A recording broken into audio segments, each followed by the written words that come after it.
Welcome to I'm Your Target Demographic. Today we're going to be talking about fantasy movies. If you missed it, I did put out a video earlier about indie films that I think you should see. And now next in this line, we're going to do fantasy movies, and we'll do some other genres. So I'm going to cover 5 fantasy movies that I think you need to see. Now, this is tricky for a couple reasons. The first reason is that fantasy, how do you define that? Some people say fantasy is very traditional, like elves, dwarves, magic, whatever. But some of these movies are not going to be like that. That I think fantasy is really a reality that's a little different, right? So it's kind of a tweak to the way things are. And this is different from science fiction, where usually technology is a big component.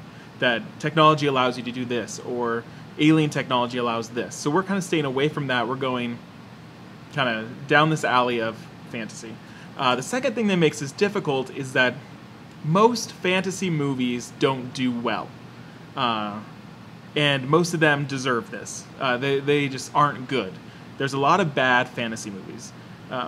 So I'm going to try to get you to stay away from those bad ones, and I'm going to give you 5 examples of good fantasy movies that you need to check out. Number 1, Pan's Labyrinth. Now, Guillermo del Toro is a genius, and he created this fairy tale that is very dark and violent, and you might think it's for kids because it's about a little girl, but it is not. But it's fantasy in that she creates this fantastical world kind of inside her mind. That kind of real life is so horrible that she retreats from it into this kind of fantastical world that she's created. The visual effects are stunning. I mean, he has a very distinct style. It looks great. It's a very touching story, but really dark. So in this reality, she is a princess that meets this faun character. And if she does these 3 tasks, she'll be reunited with her father, who's a king, right? Which is not reality at all. So the story kind of follows her through these 3 tasks. Super engaging, interesting, but very dark and visceral. And some of you won't like that. It's kind of uncomfortable to watch. But if you're down for it, this is a beautiful film and an incredible story. Number 2, How to Train Your Dragon. Now, this is the complete opposite of the spectrum from Pan's Labyrinth. That this is a movie that kids can enjoy. It's very light, fluffy, funny. I had 0 expectations about How to Train Your Dragon, and it surprised me. And it's now one of my favorite movies. That it is touching, it can appeal to kids, but as an adult, I still find it engaging and heartwarming, and it looks incredible. One of the best Blu-rays I've purchased. There's a lot going on. It's basically this young Viking named Hiccup, and he doesn't fit in with the other Vikings. And so when he tries to take down the most dangerous dragon, kind of in their realm, he kind of befriends it. And so now it's kind of this tale of these 2 friends. And it's just, I don't want to spoil anything, but it's a great story. So if you haven't seen it, go watch How to Train Your Dragon. There is a sequel, but I think I prefer the original still. But it definitely is fantasy and definitely is worth watching. Number 3, Interview with the Vampire. Now, should a movie about vampires be on this list about fantasy movies? I say yes, because it still is fantastical, right? It's what would a world be like with vampires? It's just the same as elves or dwarves or whatever, but they're vampires. This came out in 1994, and I think a lot of people maybe missed it when it came out. I know I was like a little too young. You know, I wasn't in that realm of movie watching at that time, so I kind of missed it. But now, it still holds up. It's an incredible story. I mean, we have Brad Pitt, Tom Cruise, Antonio Banderas, Christian Slater, and Kirsten Dunst when she's 12 years old. And at 12 years old, she steals the show, and she is incredible and absolutely terrifying. And we've got great performances by both Cruise and Pitt. It's a fun movie. It's chilling. It's not horror, but it's just like a dark, fantastic story. So if you missed it, if you've never watched it, go back, try to find a DVD of Interview with the Vampire, give it a watch. Number 4, Hellboy. Now, it's not a mistake that Guillermo del Toro is on this list twice. He is brilliant. And the Hellboy movies are definitely fantasy, even though they're kind of set in today's world. Number 1 is good. Number 2 is fantastic.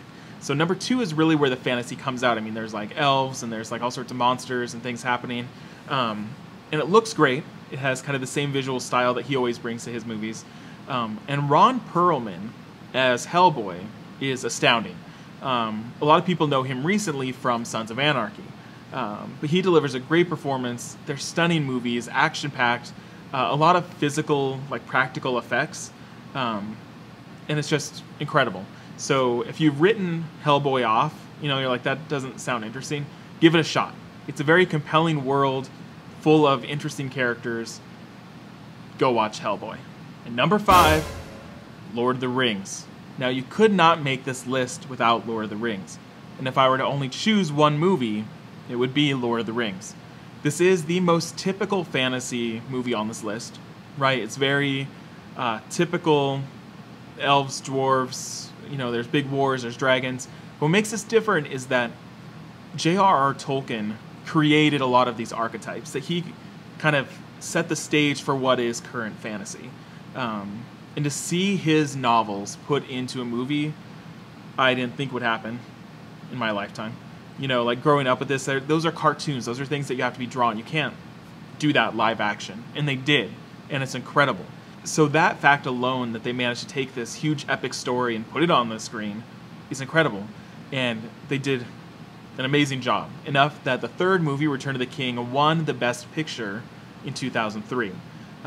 So those of you that haven't seen this, I know a lot of people that are like, I never saw Lord of the Rings. This is your chance. Lord of the Rings came out and it won Best Picture. It made fantasy mainstream. That it's okay to like it, it's okay to go see it. It's kind of not a niche thing anymore. So if you missed it, give it a shot. It is long. I mean, if you're watching all 3 with some of the extended editions, it's like a 12-hour epic adventure. But it's some of the best storytelling and filmmaking I've ever seen. It's just absolutely incredible. So if you want an epic adventure, something you can be invested in, marathon over the course of a couple nights or whatever, Lord of the Rings is it. So if you're one of those people that haven't seen it, do yourself a favor and expose yourself to this world. There's all sorts of stuff here that is just gold. So go see it, Lord of the Rings. So those are 5 movies. All sorts of different types of fantasy, but there they are. So what are your fantasy movies that you think people should see? Write down in the comments what ones I missed. Maybe, stuff that is glaringly obvious. Like, why don't you put Harry Potter? I think Harry Potter's good, but it's not this good. So list what you think are those fantasy movies that everyone needs to see. And make sure to go back and also check out my indie films version of this to think about what indie movies you need to watch. So comment below, let me know. I sound like Jeremy Johns just then. And if you haven't already, make sure you head over to my full website at imyourtargetdemographic.com. I'm constantly reviewing movies, putting out tons of written content. I can't do videos as much as I'd like, so that is where I'm putting most of my attention. But thank you for watching. Make sure to like, subscribe, comment, do all that stuff, and thanks for watching.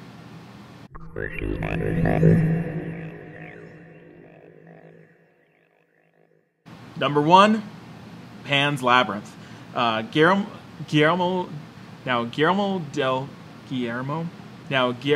del Toro is a genius.